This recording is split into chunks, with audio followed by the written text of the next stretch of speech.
के वीडियो में भारतीय राष्ट्रीय आंदोलन से संबंधित महत्वपूर्ण प्रमुख घटनाओं को पढ़ेंगे, जो कि 1885 से 1947 तक जितनी भी राष्ट्रीय आंदोलन से संबंधित घटनाएं हैं, जैसे कि बंगाल विभाजन, राष्ट्रीय कांग्रेस या दिल्ली दरबार, लखनऊ समझौता, सारी प्रमुख घटनाओं को पढ़ेंगे। ये पहला वीडियो रहेगा जिसमें आपको जो टॉपिक दिए गए हैं, जैसे भारतीय राष्ट्रीय कांग्रेस, बंगाल का विभाजन, स्वदेशी व स्वराज आंदोलन, ये सारे टॉपिक 10 टॉपिक हैं, इनको कवर करेंगे।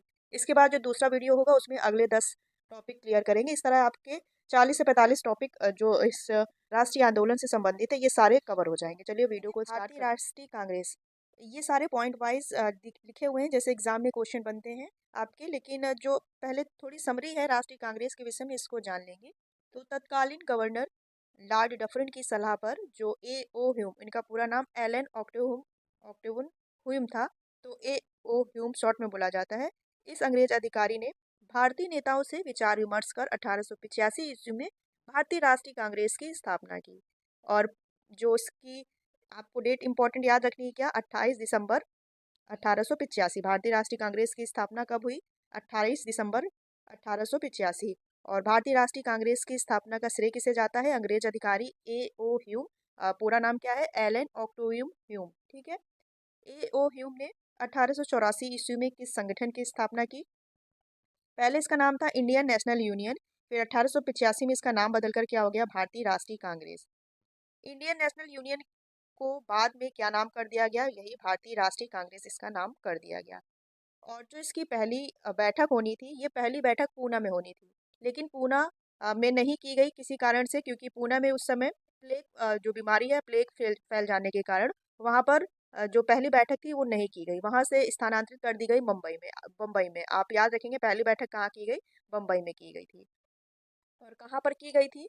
तो ये की गई थी बम्बई में, एक गोकुल दास तेजपाल संस्कृत विश्वविद्यालय है, उसमें ये प्रथम बैठक या प्रथम अधिवेशन किया गया था। और जो अधिवेशन हुआ था प्रथम, वो किसकी अध्यक्षता में हुआ था? अभी आगे पढ़ेंगे। वो हुआ था व्योमेश चंद्र बनर्जी की अध्यक्षता में, और इस अधिवेशन में 72 प्रतिनिधियों ने भाग भी लिया था। आगे क्या लिखा है? भारतीय राष्ट्रीय कांग्रेस शब्द किसने दिया था? तो ये भारतीय राष्ट्रीय कांग्रेस जो शब्द है, ये दादा भाई नौरोजी द्वारा दिया गया था। फिर है भारतीय राष्ट्रीय कांग्रेस के प्रथम अध्यक्ष कौन थे? व्योमेश चंद्र बनर्जी। कौन थे पहले अध्यक्ष? कौन थे? व्योमेश चंद्र बनर्जी। और जो भारतीय राष्ट्रीय कांग्रेस स्थापना का श्रेय है, ये ए ओ ह्यूम को जाता है, या फिर इसको आप सचिव मान सकते हैं। ए ओ ह्यूम पूछा जाएगा, इस संस्था का सचिव कौन था? तो ए ओ ह्यूम थे, और प्रथम अध्यक्ष व्योमेश चंद्र बनर्जी थे। फिर है भारतीय राष्ट्रीय कांग्रेस का प्रथम मुस्लिम अध्यक्ष कौन था? तो ये जो भारतीय राष्ट्रीय कांग्रेस का प्रथम मुस्लिम अध्यक्ष का नाम था बदरुद्दीन तैयब जी। क्या था? बदरुद्दीन तैयब जी। पूछा जाता है क्वेश्चन, याद रखेंगे। फिर भारतीय राष्ट्रीय कांग्रेस की प्रथम महिला अध्यक्ष कौन थी? तो भारतीय राष्ट्रीय कांग्रेस की प्रथम महिला अध्यक्ष डॉक्टर एनी बेसेंट थी। फिर है कांग्रेस के प्रथम यही जो भारतीय राष्ट्रीय कांग्रेस है, इसके प्रथम ब्रिटिश अध्यक्ष या अंग्रेज अध्यक्ष कौन थे? तो जॉर्ज यूले थे। ठीक है, तो ये चीजें याद रखेंगे आप। इससे एक और क्वेश्चन भी पूछा जाता है, जो प्रथम महिला अध्यक्ष जो राष्ट्रीय कांग्रेस की थी, तो इनका नाम एनी बेसेंट था। Annie Besant, doctor Annie Besant. लेकिन जो प्रथम भारतीय महिला अध्यक्ष पूछा जाएगा, तो वो श्रीमती सरोजनी नायडू थी। इससे आप इतनी चीजें याद रखेंगे। चलिए आगे पढ़ेंगे। आगे देखेंगे अगला क्या है? बंगाल का विभाजन या बंगाल विभाजन। इसको शॉर्ट में अगर एज अ थ्योरी जाने, तो बंगाल में बढ़ती हुई राष्ट्रीय चेतना से ब्रिटिश सरकार चिंतित हो गई थी। और फिर तत्कालीन गवर्नर, हाँ इसका ऊपर का एक क्वेश्चन आप एक और याद रखेंगे, पूछा जाता है भारतीय राष्ट्रीय कांग्रेस के समय लॉर्ड कौन थे? तो लॉर्ड डफरिन थे। ठीक है। ठीक है, बंगाल विभाजन का देख लेंगे। तो इस समय बंगाल विभाजन के समय जो गवर्नर कौन थे? तो लॉर्ड कर्जन थे। इसी से याद आ गया था, ऊपर जो कांग्रेस के समय लॉर्ड डफरिन थे। और 1905 जो बंगाल विभाजन के समय तत्कालीन गवर्नर थे लॉर्ड कर्जन। तो लॉर्ड कर्जन ने ही बांटो और राज्य करो की नीति का अनुसरण किया था। किसने? लॉर्ड कर्जन ने। राष्ट्रीय भावनाओं को, और क्यों किया था? क्योंकि राष्ट्रीय भावनाओं को कुचलने के उद्देश्य से जो घोषणा की थी 20 जुलाई 1905 को, बंगाल विभाजन कर हिंदू और मुसलमानों में फूट डालने की नीति अपनाने के उद्देश्य से इन्होंने, आप डेट याद रख सकते हैं, 20 जुलाई 1905 को बंगाल विभाजन की घोषणा की गई थी। दोनों डेट इंपॉर्टेंट है, 16 अक्टूबर भी, 20 जुलाई भी। चलिए ये हो गया बंगाल विभाजन, और इसके जो पॉइंट है इंपॉर्टेंट, इसको देख लेंगे। ढाका को मुस्लिम आबादी, ढाका मतलब बांग्लादेश की राजधानी, ढाका को मुस्लिम आबादी वाले प्रांत की राजधानी बनाने के लिए 1905 ईस्वी में किस प्रांत का विभाजन किया गया था? तो बंगाल का विभाजन किया गया था। आधिकारिक रूप से बंगाल विभाजन की स्थिति से लागू हुआ था। घोषणा की गई थी 20 जुलाई 1905 को, लेकिन ये किस तिथि से लागू हुआ? 16 अक्टूबर 1905 को विभाजन किया गया। 16 अक्टूबर 1905 डेट इंपॉर्टेंट है, याद रखेंगे। इस आंदोलन में सभी वर्ग के लोग प्रभावित हुए और सरकार ने इस आंदोलन को दबाने का प्रयास भी किया था, लेकिन सफल नहीं हुआ था। स्वदेशी आंदोलन के समय अमार सोनार बंगला, क्या है? अमार सोनार बंगला नामक प्रसिद्ध गीत किसने लिखा था? तो रविन्द्रनाथ टैगोर द्वारा लिखा गया था। और एक और क्वेश्चन पूछा जाता है, अमार सोनार बंगला किस देश का राष्ट्रगीत है? तो ये बांग्लादेश का राष्ट्रगीत है। और जो बंगाल विभाजन था, ये 1911 में ये बंगाल विभाजन रद्द भी किया गया था, दिल्ली दरबार आयोजन किया गया था। अभी आगे बढ़ेंगे। ये हो गया बंगाल विभाजन। फिर देखेंगे स्वदेशी व स्वराज आंदोलन। स्वदेशी व स्वराज आंदोलन ये क्या था? तो स्वदेशी एवं बहिष्कार आंदोलन इसलिए चलाया गया क्योंकि जगह जगह पर इसमें सभाओं का आयोजन किया गया। स्वदेशी मतलब अपनी ही भारत में बनी चीजें, उस समय भारत तो नहीं था, लेकिन अपने देश में बनी हुई चीजों का प्रयोग करना स्वदेशी आंदोलन कहलाया। इसमें क्या हुआ? इसमें वंदे मातरम का ज्ञान वंदे मातरम गाते या गान करते हुए इसका अनेक टोलियां या अनेक जुलूस निकाले गए। आंदोलनकारियों ने विदेशी वस्त्रों का बहिष्कार करना शुरू कर दिया। तो यही मेन है क्या? स्वदेशी आंदोलन। कह सकते हैं कि आंदोलनकारी जो क्रांतिकारी थे, इन्होंने विदेशी वस्त्रों का बहिष्कार करना शुरू कर दिया और स्वदेशी आंदोलन चलाया गया। और अनेक स्थलों पर भारतीयों ने विदेशी कपड़ों की होली जलाकर अंग्रेज सरकार थी उस समय, उनके समक्ष अपना विरोध प्रकट किया, अपना विरोध जाहिर किया। इससे इंपॉर्टेंट जो क्वेश्चन बनते हैं या इंपॉर्टेंट पॉइंट्स देख लेंगे। स्वदेशी आंदोलन किस घटना के कारण प्रारंभ हुआ? तो बंगाल विभाजन के विरोध के कारण ये स्वदेशी आंदोलन घटना या आंदोलन शुरुआत किया गया इसका। फिर है विदेशी वस्तुओं के बहिष्कार का निर्णय स्वदेशी आंदोलन की किस तिथि को लिया गया? तो ये इतनी इंपॉर्टेंट नहीं, बस याद रख सकते हैं, 17 अगस्त 1905 को। फिर है किस भारतीय राष्ट्रीय आंदोलन का शीर्ष गीत वंदे मातरम था? तो स्वदेशी आंदोलन। अभी बताया आपको, स्वदेशी आंदोलन में जो इसमें वंदे मातरम का गान करते हुए अनेक टोलियां जुलूस के रूप में निकली स्वदेशी आंदोलन के दौरान। ठीक है, तो ये फैक्ट इंपॉर्टेंट है, याद रखेंगे। इसका मेन उद्देश्य क्या था? कि विदेशी वस्तुओं का बहिष्कार करना। स्वराज मेरा जन्मसिद्ध अधिकार है, मैं इसे लेकर रहूंगा, ये किसने कहा था? तो ये कहा था बाल गंगाधर तिलक ने। अब देखेंगे मुस्लिम लीग आया। इसमें क्या था? इसमें जो मेन चीज क्या हुई थी? तो राष्ट्रीय आंदोलन की जो बढ़ती हुई शक्तियों को देखकर राष्ट्रीय आंदोलन को कमजोर करने के उद्देश्य से फूट डालो और शासन करो की नीति का अनुसरण कर किया गया था। इसमें किसमें? मुस्लिम लीग में। यहीं से अंग्रेज कुछ हद तक अपने उद्देश्य में सफल हो गए। जो अभी बंगाल विभाजन हुआ कि फूट डालो और नीति करो, यहीं से जो अंग्रेज सरकार थी ये कहीं ना कहीं अपने उद्देश्य में सक्षम रही और हिंदू एवं मुसलमानों के बीच बीच में इस समय मतभेद उत्पन्न हो गया था। मुस्लिम नेता सर सैयद अहमद खां थे, उन्होंने मुस्लिमों के लिए पृथक निर्वाचन एवं विभिन्न सेवाओं में उचित प्रतिनिधित्व के लिए उन्होंने अपना वो किया कि आप हमारे लिए एक अलग पृथक से जो चुनाव होता है उसके लिए आप पृथक निर्वाचन के लिए उन्होंने मांग की। ठीक है, और जो इस समय मुस्लिम लीग के समय कौन था वायसराय कौन था? तो लॉर्ड मिंटो था। लॉर्ड मिंटो ने इसका समर्थन भी किया और इसके परिणाम स्वरूप 1906 में ढाका में या बांग्लादेश में अंग्रेज समर्थक मुसलमानों ने एक अध्यक्ष थे, मुस्लिमों के एक अध्यक्ष थे मुस्लिम, और उनकी अध्यक्षता में मुस्लिम लीग की स्थापना की गई, मुस्लिम लीग की। ठीक है, इसके जो इम्पोर्टेंट पॉइंट हैं क्या बनते हैं? किस घटना ने भारत में सांप्रदायिक फूट को जन्म दे दिया? तो बंगाल विभाजन ने। बंगाल विभाजन के बाद 1 अक्टूबर 1906 को किसके नेतृत्व में मुस्लिमों का एक शिष्टमंडल शिमला में लॉर्ड मिंटो से मिला? तो आगा खां। किसके नेतृत्व में 30 दिसंबर 1906 को ढाका में आयोजित एक बैठक में अखिल भारतीय मुस्लिम लीग की स्थापना की गई? तो जो अभी अंग्रेज अध्यक्ष बता रहे थे वो ये थे, नवाब सलीमुल्लाह की अध्यक्षता में ये मुस्लिम लीग की स्थापना की घोषणा की गई। अखिल भारतीय मुस्लिम लीग के अध्यक्ष कौन थे? तो अखिल भारतीय मुस्लिम लीग के अध्यक्ष नवाब वकार उल मुल्क मुश्ताक हुसैन, नवाब वकार उल मुल्क करके आप याद रखेंगे। ये हो गया हमारा मुस्लिम लीग। फिर पढ़ेंगे कांग्रेस का सूरत अधिवेशन। तो कांग्रेस का सूरत अधिवेशन क्या था? तो जो बंगाल विभाजन के पश्चात जो गोपाल कृष्ण गोखले थे, इन्होंने लंदन जाकर ब्रिटिश सरकार या अंग्रेज सरकार के समक्ष बंगाल विभाजन रद्द करने की मांग की, मतलब प्रार्थना की थी।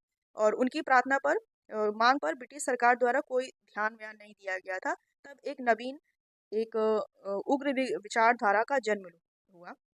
उस उग्र विचारधारा में कौन कौन थे? तो लाला लाजपत राय थे, विपिन चंद्रपाल थे, बाल गंगाधर तिलक थे। ये सब उग्रवादी दल एक उत्पन्न हुआ जिससे नरम और दो दलों में बढ़ गया था। 1907 का जो ये विभाजन है ये इसीलिए प्रसिद्ध है क्योंकि 1907 में कांग्रेस का विभाजन हो गया था। इसमें दो दलों में बढ़ गया था कांग्रेस, नरम दल और गरम दल। ठीक है, किस अधिवेशन में? सूरत अधिवेशन में पूछा जाता है कि भारतीय राष्ट्रीय कांग्रेस का विभाजन जो दो दल में विभाजित हुआ किस अधिवेशन के दौरान? तो कांग्रेस का सूरत अधिवेशन के दौरान 1907 में। इसमें क्या इंपॉर्टेंट पॉइंट है? 27 दिसंबर 1907 को उस कांग्रेस के सूरत अधिवेशन का अध्यक्ष किसे चुना गया? तो इस दौरान अध्यक्ष कौन थे? तो डॉक्टर रास बिहारी बोस थे। फिर है किस अधिवेशन में कांग्रेस का विभाजन दो दल गरमपंथी और नरमपंथी में हो गया था? तो सूरत अधिवेशन, जो कि 1907 में हुआ। फिर है सूरत की घटना कांग्रेस के इतिहास में सर्वाधिक दुखद घटना है। क्या है? सूरत की घटना कांग्रेस के इतिहास में सर्वाधिक दुखद घटना है। ये किसने कहा था? तो ये डॉक्टर एनी बेसेंट द्वारा कहा गया था। फिर देखेंगे, ये हो गया हमारा कांग्रेस का सूरत अधिवेशन। फिर नेक्स्ट है मार्ले मिंटो सुधार। मार्ले मिंटो सुधार 1909।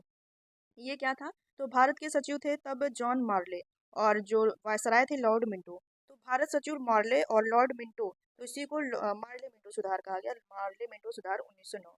तो ये जॉन मार्ले और लॉर्ड मिंटो से बातचीत करके 1909 ईस्वी में एक सुधार अधिनियम पारित करवाया गया जो कि मार्लो मिंटो सुधार के नाम से जाना जाता है। इस एक्ट के द्वारा केंद्रीय व प्रांतीय सभाओं की सदस्य संख्या और उनके अधिकारों में कुछ वृद्धि भी की गई। हिंदू एवं मुसलमानों के लिए एक अलग निर्वाचन क्षेत्रों की व्यवस्था की गई कि हिंदू और मुसलमान अलग अलग निर्वाचन क्षेत्र इसमें रहेंगे, इसमें व्यवस्था की गई। और अंग्रेजों की इस नीति ने ही पाकिस्तान का बीजारोपण भी किया था इसी दौरान। अंग्रेज सरकार ने इन सुधारों से जो अंग्रेजों के ये अंग्रेज सरकार के ये सुधार थे, हालांकि इससे भारतीय इतने प्रसन्न नहीं हुए थे पार्लियामेंटो सुधार से। तो इसमें जो इम्पोर्टेंट पॉइंट है देखेंगे, मुस्लिम लीग के पृथक निर्वाचन की मांग किस एक्ट के जरिए पूरी की गई थी? तो मोस्ट इम्पोर्टेंट फैक्ट है, ये पूछा जाता है मार्लियामेंटो एक्ट या मार्लियामेंटो सुधार 1909 के 9 में मुस्लिम लीग के पृथक निर्वाचन की मांग की गई थी। फिर है किस एक्ट का सबसे बड़ा दोष मुस्लिमों के लिए पृथक निर्वाचन मंडल प्रदान करना था? मार्ले मिंटो सुधार। बस जहां पर आप मुस्लिमों के लिए पृथक निर्वाचन की मांग आएगी आप मार्ले मिंटो सुधार लगा सकते हो ऑप्शन में 1909। फिर है किस एक्ट का आशय यह था कि मुस्लिम संप्रदाय को भारतीय राष्ट्रीय से पूर्णतः पृथक वर्ग के रूप में स्वीकार किया जाएगा? तो मार्ले मिंटो एक्ट। काफी प्रकार से इससे क्वेश्चन बनते हैं तो इसलिए दिया गया है ये। फिर है 1909 में किसने पेरिस में पेट्रियार्क समाचार पत्र प्रकाशित किया? तो मैडम भीखाजी कामा या मैडम भीखाजी कामा रुस्तम। ये थे मार्लो मिंटो से संबंधित आपके महत्वपूर्ण फैक्ट। अब हम देखेंगे दिल्ली दरबार, जो 1905 में बंगाल विभाजन हुआ था, तो ये 1911 में बंगाल विभाजन रद्द भी हुआ था। और देख लेंगे इसके विषय में क्या है। दिल्ली दरबार, इसका पहले तो आपको डेट भी याद रखना है क्योंकि पूछ लिया जाता है एग्जाम में डायरेक्ट कि दिल्ली दरबार का आयोजन कब किया गया था? तो 1911 में किया गया था। उस समय गवर्नर कौन था? Lord Hardinge. लॉर्ड हार्डिंग के समय में 1911 में दिल्ली में एक भव्य दरबार का आयोजन किया गया था और इस दरबार में इंग्लैंड के सम्राट उस समय जॉर्ज पंचम थे और महारानी तथा महारानी कौन थी? महारानी को बुलाया गया था। महारानी मैरी, क्वीन मैरी थी। ठीक है। दरबार में बंगाल विभाजन के रद्द होने की घोषणा की गई। साथ ही ये भी घोषणा की गई कि अब भारत की राजधानी कलकत्ता के स्थान पर दिल्ली रहेगी। पहले उस समय भारत की राजधानी कलकत्ता थी। फिर 1911 में जो दिल्ली दरबार का आयोजन किया गया उसमें ये घोषणा की गई कि अब कलकत्ता से जो भारत की राजधानी है ये दिल्ली स्थानांतरित होगी। इसके कुछ पॉइंट हैं जो फैक्ट देख लेंगे। तत्कालीन वायसराय लॉर्ड हार्डिंग ने किसके स्वागत में 1911 में दिल्ली दरबार का आयोजन किया? तो उस समय लॉर्ड हार्डिंग थे और सम्राट जॉर्ज पंचम एवं महारानी मैरी के स्वागत में ये दिल्ली दरबार का आयोजन किया गया 1911 में। भारत की राजधानी दिल्ली कलकत्ता से दिल्ली स्थानांतरित करने की घोषणा कब की गई थी? तो ये की गई थी 1911 में। मोस्ट इंपॉर्टेंट है, याद रखेंगे। भारत की राजधानी कलकत्ता से दिल्ली स्थानांतरित करने की घोषणा कब की गई? तो 1911 में की गई। किस तिथि को दिल्ली भारत की नई राजधानी बन गई? मोस्ट इंपॉर्टेंट डेट है 1 अप्रैल 1912 से जो भारत की राजधानी कलकत्ता थी वो भारत की राजधानी नई दिल्ली बन गई 1 अप्रैल 1912 में। फिर 27 दिसंबर 1911 ईस्वी को सर्वप्रथम कहाँ पर जनगण मन गाया गया था? ये गाया गया कलकत्ता में। ठीक है, तो ये हो गया हमारा दिल्ली दरबार। अब हम नेक्स्ट पढ़ेंगे। नेक्स्ट घटना है कामागाटा मारू प्रकरण। ये भी मोस्ट इम्पोर्टेंट है, कामागाटा मारू प्रकरण। ये कामागाटा मारू एक जापानी स्टीमर या जापानी जहाज था जिसको कामागाटा मारू प्रकरण कहा गया। ये इसी से प्रसिद्ध है, कामागाटा मारू प्रकरण। ठीक है, 1914।